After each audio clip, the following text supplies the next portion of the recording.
My oil painting, Teach the Children, depicts two sandhill cranes wintering along the Rio Grande Valley in New Mexico and was created in my studio. It derives its ability to convey the warm light of morning and the unique behavior of the cranes from my field studies, both drawings and small oil paintings done en plein air that were used to prepare for this painting. In my studio, I review my assorted field studies of animals and landscapes and select some of the more intriguing ones to create a composition for large painting. I will typically have one or more drawings hanging beside my easel to use as references to create a complex underdrawing directly on the prepared linen of the painting in designing its composition.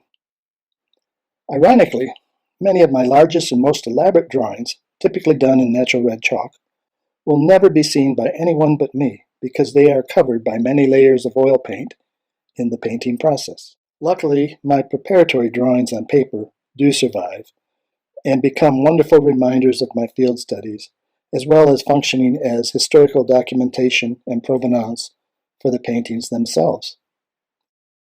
Sandhill cranes have a tough schedule.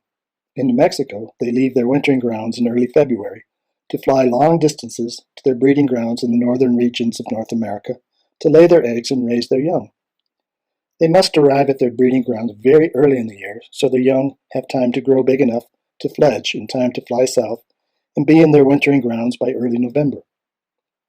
The two cranes in this painting, an adult with a juvenile that just finished its first successful migration, were staying close together all morning as the adult showed the juvenile how to find food in its new winter home.